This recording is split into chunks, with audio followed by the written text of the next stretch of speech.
All right, we are coming to you from the brand new Impact X marketing studio. That's what we're calling it. That's right? what we're calling it. Yeah, it's an amazing space. Thank you. And I'm honored to be here today. And I was just told I'm leading the show. So we're gonna wing it. You're gonna be our biggest client. You know, you don't even know it yet. But I've already sent you money. We were the first to use the space, which was amazing, and we'll get into that. But let's do some quick intros as to who we have here. I feel like Morgan should go first. Yeah. Hi, everyone. I am Morgan Mielnicki. I'm the director of social media marketing for the Sentinel and for Impact X Marketing. I'm Brad Waters. I own all this stuff and try to make it work. Owner of the Sentinel and owner of Impact X, and just winging it. We'll see what happens. I'm Emily Broomfield, and I'm a social media specialist at Impact X Marketing. I'm also a business owner as well. Awesome. Yeah. Well, let's dive into it. What is Impact X Marketing? Why is everyone, literally both of you looked at me. I know both. We're like, let's You're go just in Morgan my right line now. of sight. So. Impact X was created probably a year and a half ago at this point.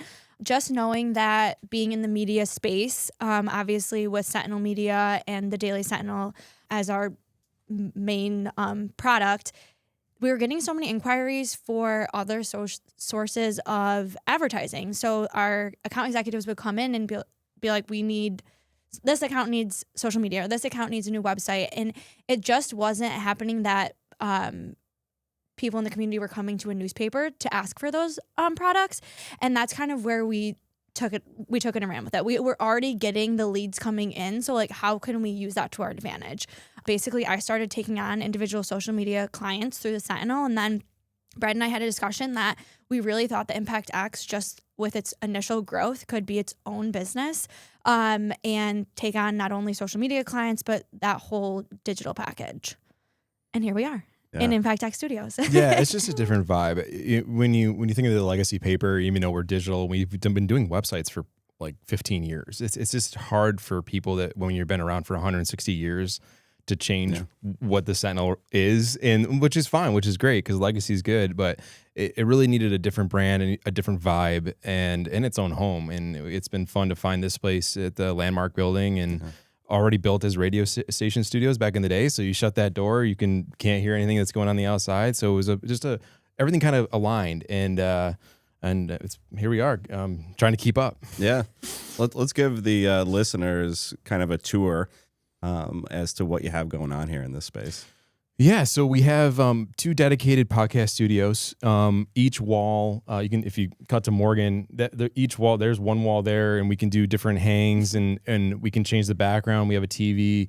We obviously have a plain white, and this is also, without screwing up the lighting, if you open up, this is the corner of Genesee Street, right by Adirondack Bank. So we can open it up and have like a news vibe. And then obviously cutting to you, we have a darker background and also a full window. And then on the other studio, we have 3 other scenes as well. And that's just the studios. And then we have on the main floor, we have backdrops for photography, headshots, group shots, magazine cover shoots. And we'll be expanding that more and more as we kind of get comfortable around here and seeing what photographers need in the area. And then just a living area out there just to hang out and get some work done. And then we have a studio room right behind the screens here where we can kind of shut the doors, start editing on everything without getting in the way of everybody else. So it was just a perfect first launch of having 3 things going on or 4 things going on at the same time. And everybody's in their own room and in their own space. So just we'll see what happens. Yeah, it's an amazing space. My only knock on it is that camera adds 20 pounds. So if you are going to rent this, make sure you don't go on that camera. Well, I'm taking one for the team right now. All right. Well, we'll work on backing it up, longer Thanks lens. Josh, can we get some orders? We'll work on that. Emily, talk a little bit about social media, how it's evolved and how people can utilize this space to basically look better on social. I think social media is crazy, and when businesses don't utilize social media, I kind of like take a step back and I'm like, why aren't you? I've been doing social media for over 8 years right now for my own businesses. That's how I started. I have rentals up in Barneveld, and that's when I really saw how much of an impact social media had, because all of our revenue basically came from social media posts. So that's when I was like, oh, small businesses needed it. And then I aligned with Morgan and Brad, which was perfect.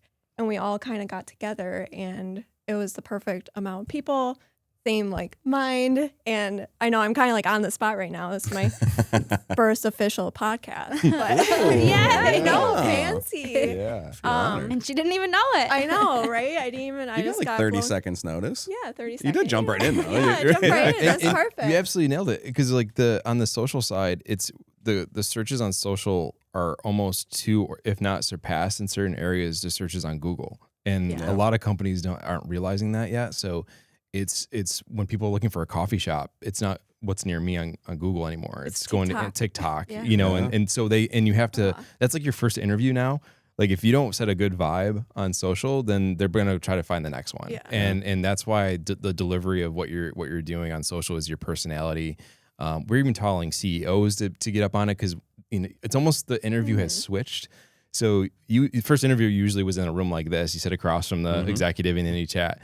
But like the employees now are, oh, do I want to work for this person before even getting in the door? Yep. Like what's going on with their employees? What's their vibe like in the office? Well, so you can tell their culture through their social Yeah. media a lot of the Yeah. time. exactly. So this is the time to for us to launch this and see that kind of happening, and it's already happened. If you're not on social yet, you're behind, and You're closed. if you if you need help, Yes. reach out. We'll have a website coming Yes. soon. Like, Yeah. even when I travel to, like, I don't, like Brad said, I don't go on Google to find coffee shops or like cool restaurants. I'm on TikTok because I'm like, oh, I see like real life people making a video, just like going in there, and I'm like, okay, that's a cute coffee shop in Tampa, Florida. I'm gonna go there because there was like 5 other people, or that posted it on Sure. TikTok. Yeah, Cute enough to make a TikTok. yeah, so- cute enough to make a TikTok. Yes.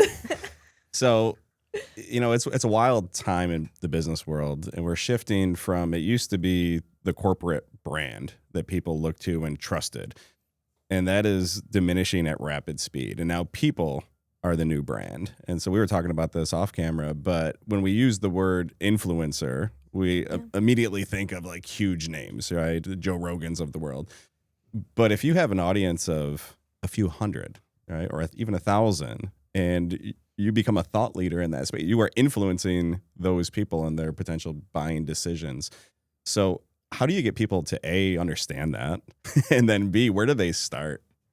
I mean, we chatted on this briefly, but we have a lot of clients that work for themselves. So they're solo entrepreneur, or they just are in sales or need to get their brand out there, or it's a local business. So it's so important not only for them to be in front of the camera because they're creating that relationship with the outside world. And basically people are learning just in this podcast, they're getting our personalities, they're figuring out how we're answering and what our body language is saying. But with that, even the average person, like anyone, can really be an influencer in whatever they want to influence, whatever you're passionate about. So for me, I love going to TJ Maxx. So maybe it's TJ Maxx hauls. But I'm an influencer for TJ Maxx. I mean, I'm just giving an You on example. But payroll? what? You on payroll? No, not You yet. should be.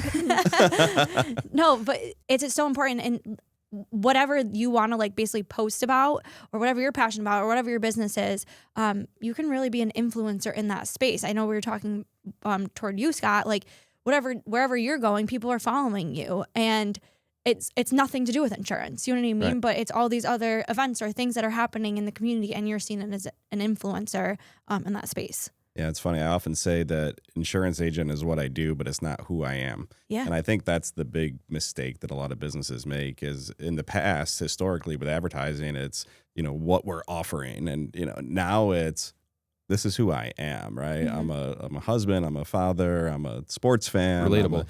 Yeah, right. Totally. And it's that KLT, that know, like, and trust. And so how do you guys work with people to build that brand?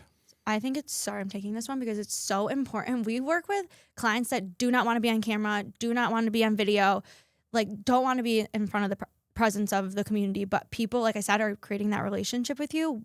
Some of our clients that we started with, they're like, I don't want to be on camera, very, very nervous, can't even like say the first line. And now they're like jumping in the air and doing like trending TikToks. Like we have just grown so much. Yes. But it is so important that they're being in front of the camera just so people know. People love the behind the scenes. They want to see who's running the business. They like kind of touched on. They want to see how fun the background is. Like we help Utica Coffee with their social media, and you could tell just by watching their socials that like the environment there is super fun. It's welcoming. They're willing to do really fun TikToks. So the culture is like laid back and not super structured in the sense of like the coffee, the actual cafe. But you should be on camera, and it's okay to not want to be.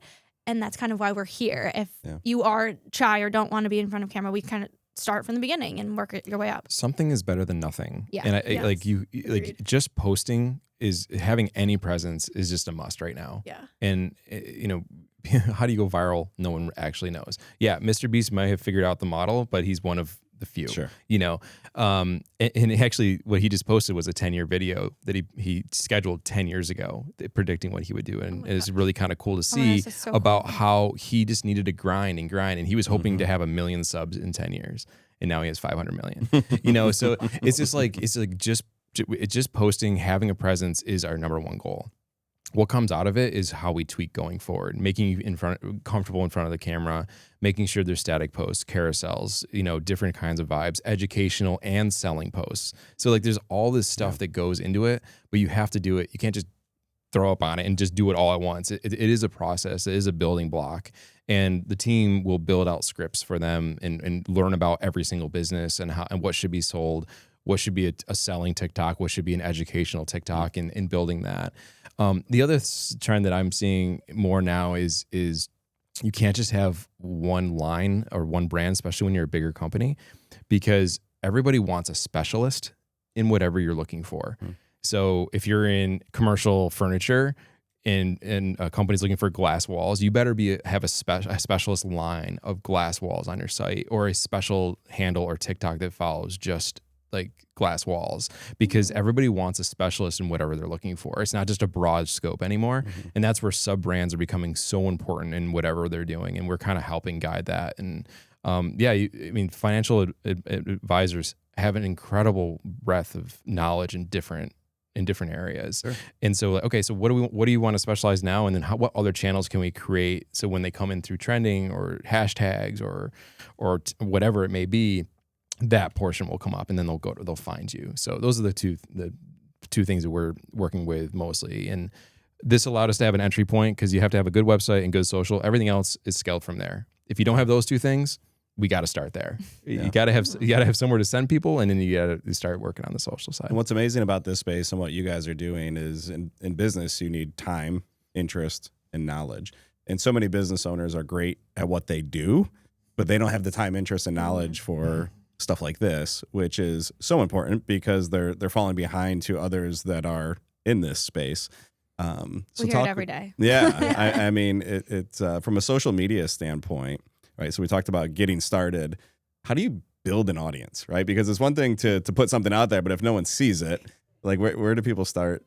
I feel like that's an interesting question. Like kind of going off what Brad said, you really have to just consistently post. And when I say like consistently post, I don't mean like one post like every other week. Like especially if you're a new brand, you're going to be wanting to post multiple TikToks, multiple Instagram reels, YouTube shorts a week, just to like really get out there. And then once you say have like 100 short form videos or 100 posts, you can then go back and get a feedback loop and see, okay, these 25 posts did really well. Let me repeat that in a slightly different way and see if the algorithm likes it. And just kind of doing that, and then you grow your audience that way. You're able to see, okay, maybe my demographic is this. I originally came into it and I thought it was completely different, which I think it's cool. But yeah, it is that consistently posting, and then also as a business, kind of knowing what your values are and what you have your business set on. That'll kind of help you build up what you want to kind of go for. How tricky are the algorithms and keeping up, God. right? I know it's like this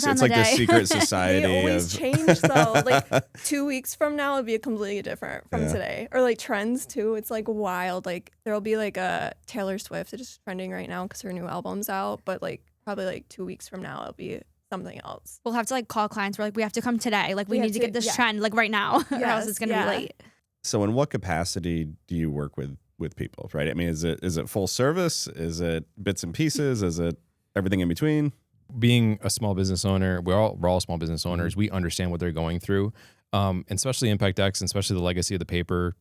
We're here for local first. Like, of course, we want to work with the bigger clients too. It's just a different experience, but we really want to be able to go into a business, learn you from top to bottom, from whether a trash can's in the wrong spot, we'll tell you, to creating videos, to saying, hey, I really think you should go this way. We'll sit down, do a full audit. Like we have to understand your goals in where you want to go, and also your passion. Like, what are you trying to get out of this? That matters.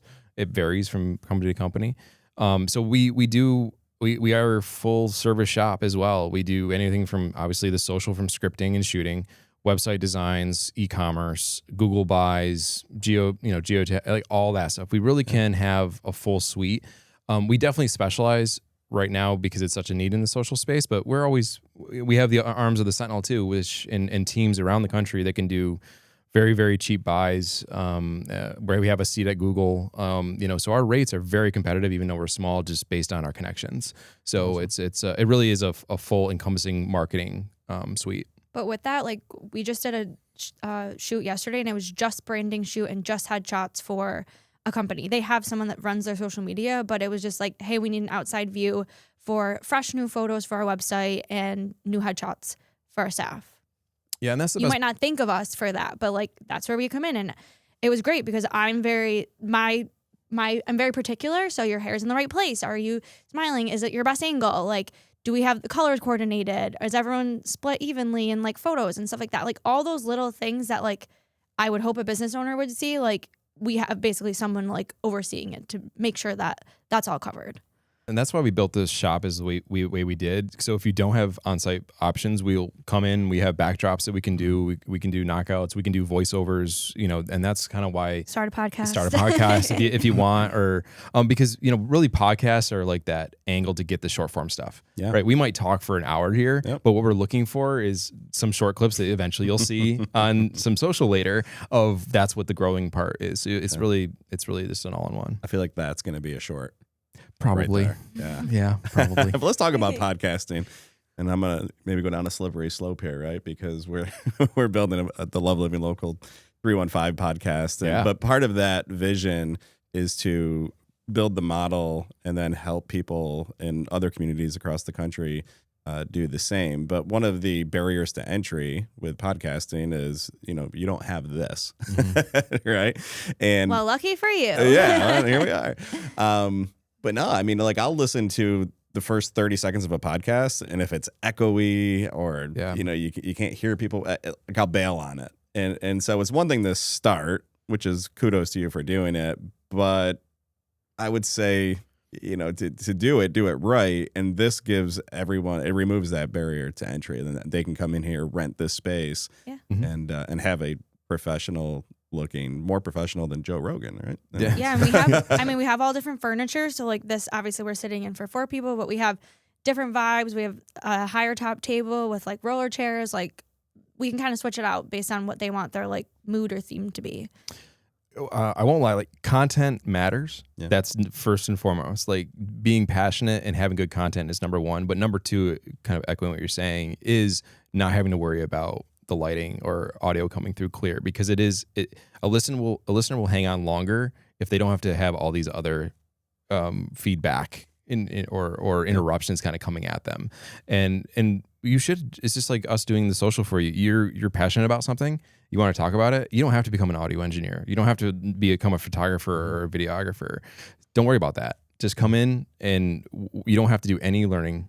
It's just you're just being an expert in your space, and we'll handle the rest. And that's really what we want to sell. And the cool thing too is, and this really helps me a lot, is you can screw up in this format. Mm-hmm. Yeah. Right? Like nothing's live. Yeah. True. So, the stuff that Josh and John do in post is awesome, right? Like, I mean, last night I filmed a video at a restaurant, and I wanted to highlight what I ate, and I was on camera and I forgot what I ate.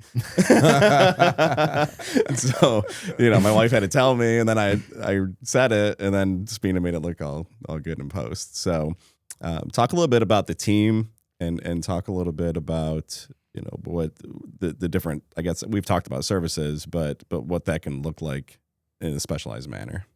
I mean, going back a year, probably 4 years ago, when did I first hire you for the Sentinel? 3 years ago in February. Oh, well, so she knows. The goal was in general just being part of social media. I knew I didn't have that skill set. That was my first hire was Morgan for the Sentinel team, and then together we realized that, okay, this is definitely a bigger need. And having, when we hire for personality, we can teach you other stuff. So like just the vibe that we've created here, you know, between Lexi, Josh, Emily, you know, the collabs we have, that's really what's kind of forming this company. We're just having fun doing it. But it is a lot of work. You know, it is.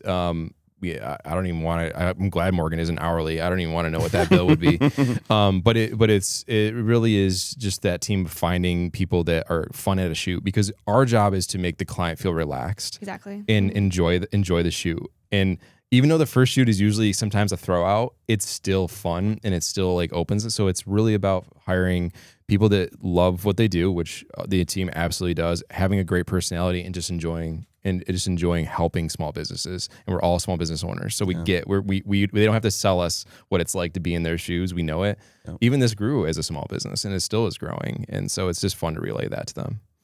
You mentioned the word vibe more than once, which I dig. And it's a vibe, right? From the location, you know, downtown. To what you've Ocean done, Blue the right Ocean upstairs Blue for a great lunch or cocktail. Dangerous. It's very dangerous. There's so street tacos. Oh, we man. rented the space, and we invited 4 business owners in, and we did a brand breakaway, we called it. And we set them up in 4 stations. And so Vanessa was working on, you know, their colors and their vibe, you know, that they were going for. I was doing the 30-minute podcast interview, which we could take shorts from, but obviously it's a standalone too. Josh was doing photos.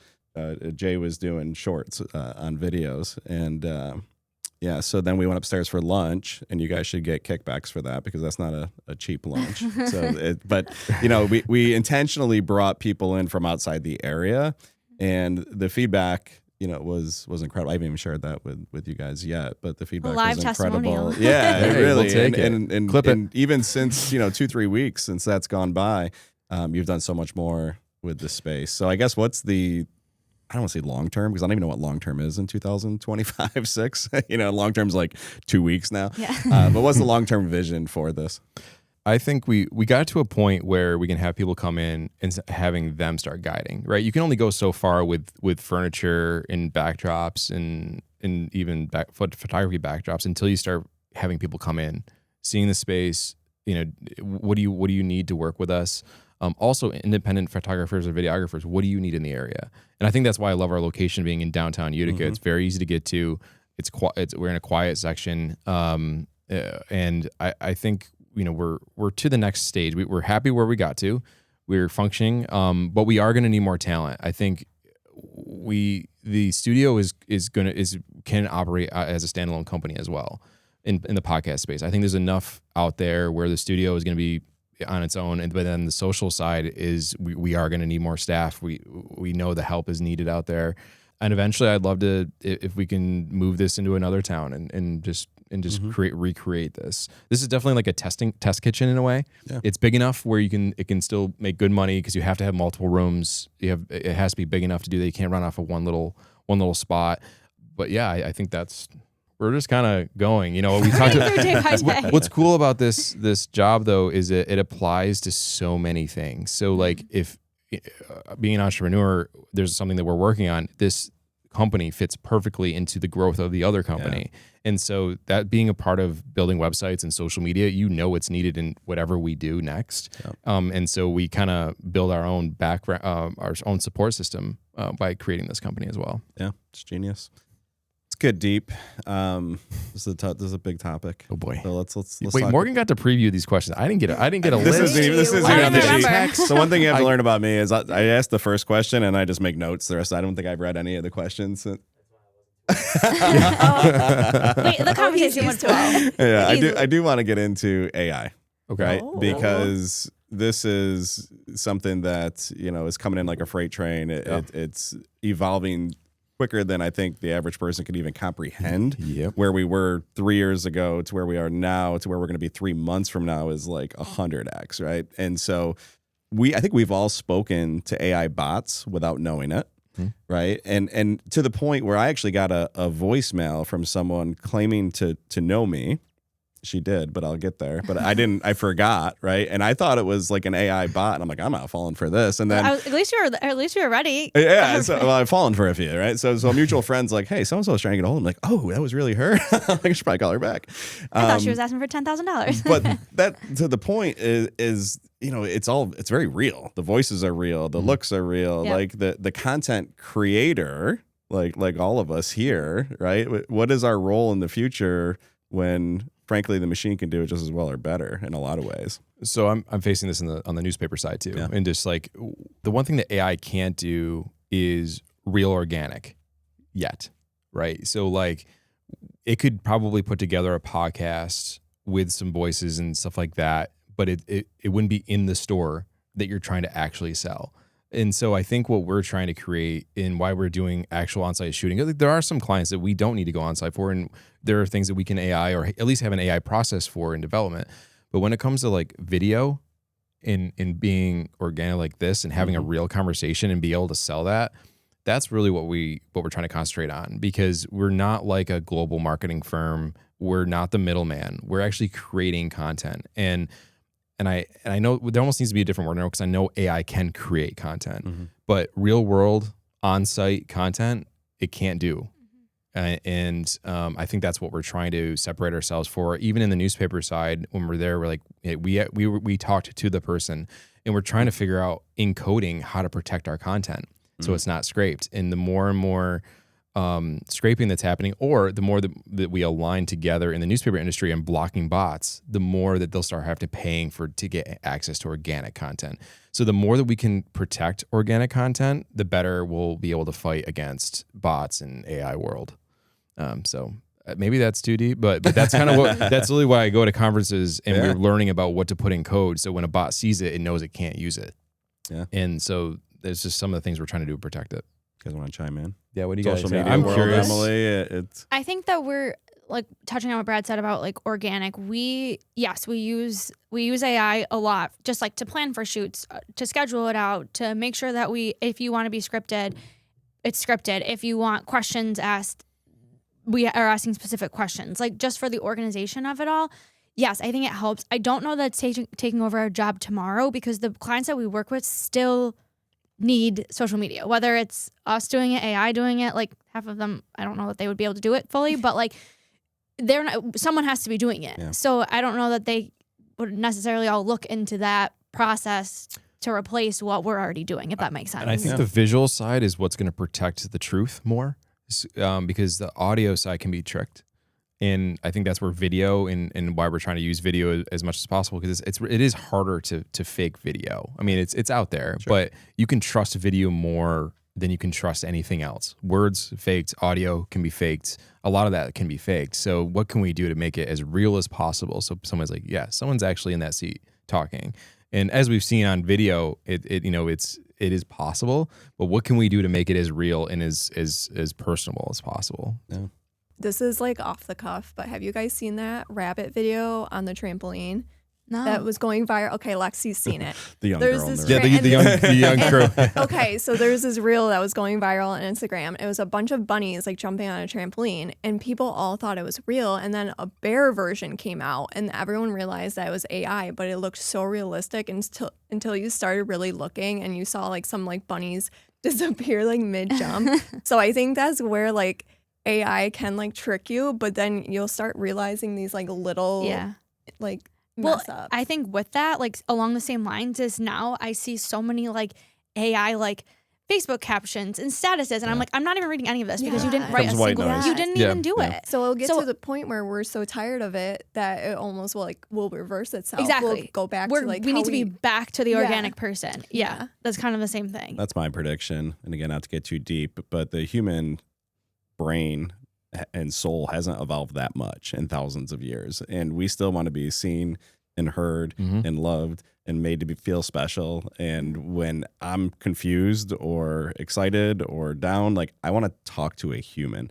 And I really believe that, to your point, we're going to reach a tipping point where it's going to start going back the other way, where people will start paying more to deal with real life humans in every industry. So it's a tool. I think we all embrace it. We use it to our advantage as best we can, but to replace people, I don't see that. I don't see it happening happening either. The way we approach AI is we use it as long as we can also replicate what we're doing when we're in a one-on-one experience or in real person experience, because you don't want to show up on site and have no idea what you're doing, right? Yeah. Or like go up to an interview and you've done all your AI research or it wrote all these emails for you, but then when you have to show up in person or you have to actually talk about it, can you follow it up? And I think it is always a tool, and I think you're dumb to not use AI, Sure. but you better be able to prevent getting yourself into situations where you can't either back up what you're saying or be just fully in tune to what's being It's a good presented. point, man. Right? The fake it till you make it, Yeah. it only goes so far. You know, At like some we point, you have get- to talk to someone. Yeah, I mean, that's when we get true. emails and we can say like, well, this is AI, and like it's almost an immediate turnoff. And I think this is Yeah. where I companies think companies we're need at to that get point. companies need to get it more involved, and part of it is just redoing the employee manual. Honestly, like that is probably one of the best things that companies could do right now is making sure you're up to date on your AI employee manual, because it's going to protect you. And also when your employee eventually screws up using AI, it's at least in there. So just a little tip, like check that process out and check it out. And if you haven't done it, do it, because like we'll see some people that were I'm like, there's no surprised way you're- that we're getting this email from this company. We're like, wow, they clearly didn't care because I just wrote this in AI Yeah. and forgot to remove the dashes and replace them with commas or humanize the wording. I mean, there's so many ways to figure out what's AI. You're not doing cherry bullet, Yeah. star bullet, Yes. like sparkle bullet. I'm like, you didn't take that much Even time. if it's not in their tone of voice, I feel like people just use ChatGPT and they don't like create a bot for themselves. Because like you can go into like ChatGPT and be like, okay, this is how I normally would talk, blah blah blah, and then it'll literally regurgitate something that sounds more like how you would speak in person. But like you get these people emailing you, and you're like, oh, they sound so like prim and proper, and then you meet them in person and it's like, oh, that's not how you speak at all. I mean, it's fine, but like two different versions of you. Yeah. Yeah, no doubt. Yeah. Talk about Utica, Central New York. You know, the cool thing sitting here in 2025 is this is like something back when I was a kid. I'm the old man on the set here, but you know, this was like an LA thing. Like you had to go find, like there weren't studios like this. You know, I go back to, you know, I was thinking about when I opened this with Charlie Seeley, Forever Leather, right? The beautiful downtown Utica. Oh my my goodness. But you know, to have something like this here, right, and downtown and all the revitalization that's going on. You're all local, you're all business owners. Tell us a little bit about what this area means to you and why you're investing your time and money into it. Ooh, Let's hear more. I mean, Oh, Morgan's in boy. like 50 different things. So I want to hear the summary.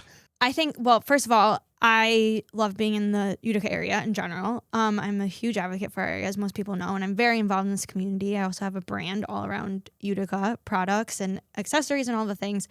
So I think having the studio here, although this is our first launch, so now people will really know about like what we've been kind of building. I feel like it goes along with us like revitalizing our community. Like not only do we have X, Y, and Z and all these things happening, but we also have this podcast studio. And I just think that's like one next step of like elevating our community. Like we're already on this like rise, but having this is like an added, and you can go upstairs and you can have lunch at a rooftop. Like those are all like really like big city things that we have right in our downtown that we might not have had like otherwise. I do think that us building this here, and it's so cool, like we can open the shades and we literally are in watching like cars drive by all day, and like I just think that experience it gives us that bigger city vibe in our community. The cool thing, and to piggyback on what you're saying, is within like a 3-block radius, you can get downtown pictures. You can get pictures against the mural. We've got trees. We've got the modern, you know, upstairs backdrop. But then you can go to the train station. You can go to the Stanley, right? And so just within a few blocks of here, whatever vibe you're looking for, you guys can offer. Yeah, it was just creating. There have been smaller studios around here, and we've been in them and we've shot in them. But it was set up. It was harder for people to just start off in like a small vibe, small controlled, and not go live with it right away, to having 5-6 people on set and still be able to cover that. So that was something that was unique to the area. And Syracuse, I think, might have one or two. Albany. That when I did the search, I was like, oh, there really isn't a studio dedicated to kind of like this audio video side of things. You know, WKTV obviously can do the TV stuff, but it is a TV set. It's very different. And so we created something very different. The next thing that I'm looking at creating it's called a cyclorama. I was like, okay, where can we get seamless backdrops where we can do video shoots and photography in a very unique area? I was like, well, you have to either go to Rochester or Albany to try to find that. So we're creating a support system to the entrepreneurs on the audio video side too, where they can just come in and we'll run it to you, do it whatever you want with it. We'll supply the tech if you need it. We're here to support if you want to expand it, but come in, and try to make it affordable, but we still need to survive and make the studio work. But it was creating an open ended, and there'll be a calendar available. There'll be bookings available. There'll be we'll start shooting the different scenes and what we have for gear and stuff like that. We haven't gone public, and here's the reason why you can't find us is we're literally been trying to catch up with our current clients. So we do have a website coming for both the studio side and for the marketing side. So that will be coming, but we might need to hire before we fully do that. Because again, we don't want to, what we promise we deliver. We were never going to put ourselves in a situation where we're going to outreach what we can do. And I think that's what also won us some clients is that we're going to tell you if this makes sense for you, or how we feel about it, or if this is going to be the right vibe in general, just because it matters, the relationship between your marketing company and the business. And so we're just real. I have to do it in the Sentinel. It's transparency. And I tell my staff this, never put me in a situation I can't back up. Yeah. And that's how we're kind of running this company as well. I grew up in Poland, so I've been here my whole life, but I went to college out of town, and I've always traveled. Like Morgan knows, I love traveling. Brad obviously knows I love traveling when I send the calendar invites. Between the two of you, I there's someone out of the state. I don't. Like, oh, Morgan's going to Paris in November. Where was my invite? We're hiring offer hybrid model. We love a flexible schedule. We love a flexible The schedule. photographer behind the scene, the videographer is from Austin, Texas. No big deal. Anyway. But yeah, so I love traveling and doing all of that, but it's nice going out and seeing other things, but being so grateful to come home to what Utica is and what the surrounding area is. Because it is nice because you get the downtown area, but then you go 15 minutes up where I am in Barneveld and you are in the country. And it's so much to offer because it's oh, I want to be by myself for a little bit. I'm going to go up north. Oh, I want to get coffee. Let me sit down Utica Coffee or wherever. Yeah. So I feel like it's a nice combination of everything. We joke about the travel, but I do think it's important, right? To leave the area. Oh, yeah. And Graz is bringing back all the trendy stuff from Austin, and you're over in Paris, and but you learn things there, and ultimately are bringing them back here. So Brad already hit on the last question, which is how do we find you?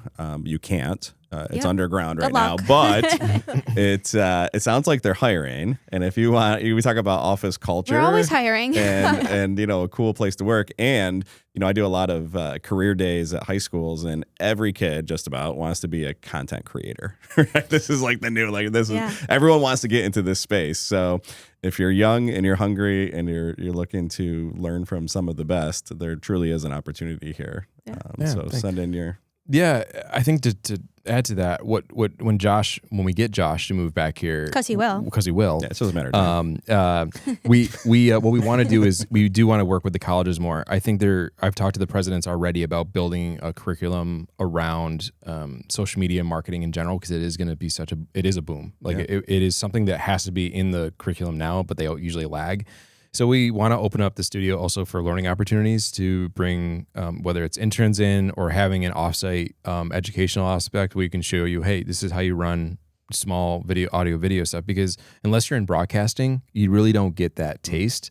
And you don't have to go to that level to understand what we're doing in this room. It can be quite simple, but understanding the basics of social media, understanding the basics of the audio video side, we're hoping to work with Hamilton College, Utica College, SUNY Poly, because we're going to need engineers to sit in the room too. And that's what we want to offer when people come in here. You're not going to be alone. You're not going to have to figure this stuff out. We're going to help you with it. And so that's going to be our next community give back in a way is just working with the colleges, the high schools on how we can expand what we're learning and give it to them immediately, because you can literally apply it to your own life and brand and then bring it to whatever company you're going to.